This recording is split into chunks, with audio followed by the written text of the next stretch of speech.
It felt hopeless. It felt, I was angry. I was really, really angry. They knew where I lived, and they were coming to my door, and they were trying to connect with me. And so it was a little scary.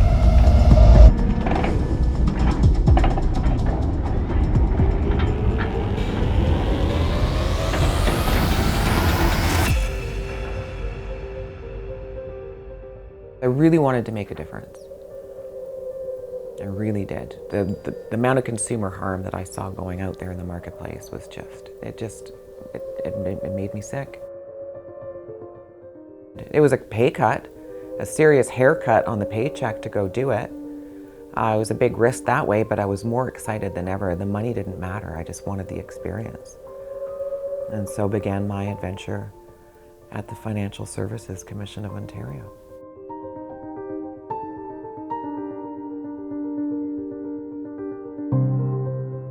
I was on the job for, a very short period of time, maybe a week or two. And then it was like, here you go.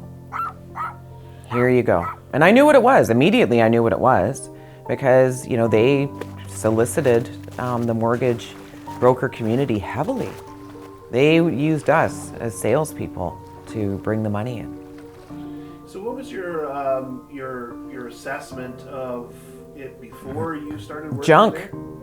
Junk. I wouldn't touch it with a 10-foot pole. It was a terrible idea. It was a way to lose your money. Why are they using that language? I looked at it and I went, this does not look good. When you're guaranteeing 8% returns in a low interest rate environment on speculative commercial construction projects,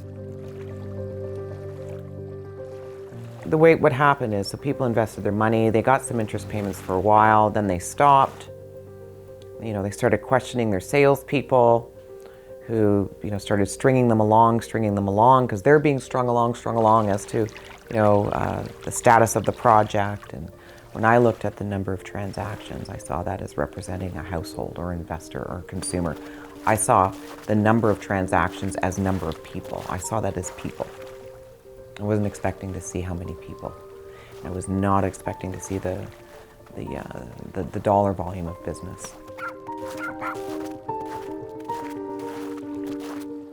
I was with the regulator about 4 months, and I walked into the director's office and I said, I've got it. Let's cut the head off the mushroom. Right? The common denominator is Olympia Trust. Every single investment is going through Olympia Trust because they have to. And instead of the, congratulations, we have a great regulatory moment type reaction, what I got was, I looked over at him and his face had turned scarlet red. And he slammed his hand down on the desk and he said to me through clenched teeth, well, I guess you're gonna have to open up a file now, won't you? And then he pointed at the door as if to dismiss me. Didn't say another word, just pointed at the door like that, telling me get out of my office, and so I did. And there was witnesses to this, and it was bizarro world. I mean, I felt like I'd done something wrong, and that it was caused me to want to look into it further. But that was my first sign that something wasn't right.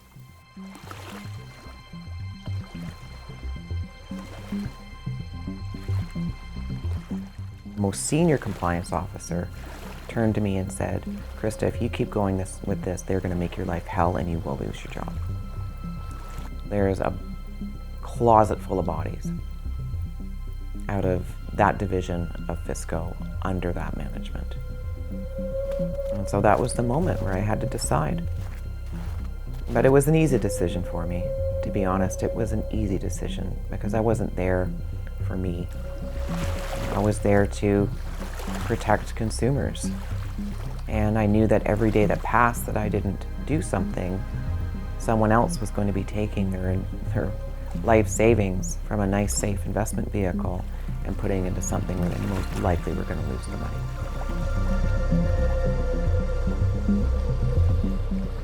So I would work that file to the extent that I could work it.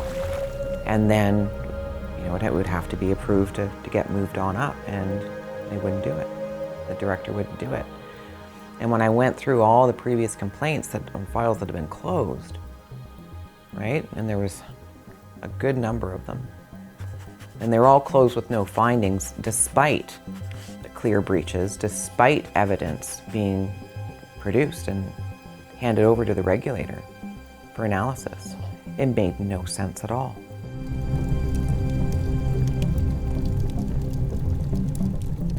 It was just really clear that they had no intentions on actioning these files. And I did not know why. I don't know why.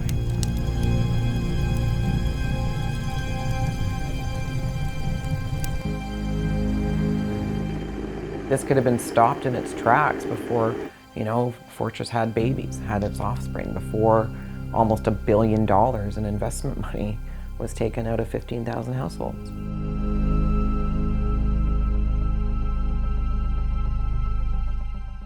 About the duty of care that we have as financial professionals is equal and important to what a doctor does for somebody, right? We are the doctors for their financial health. This is our duty of care, and we are ruining lives.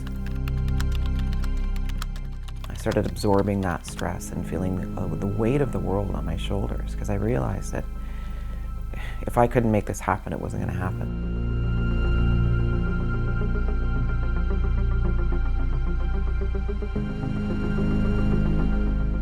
This is not about Fisco. This is beyond.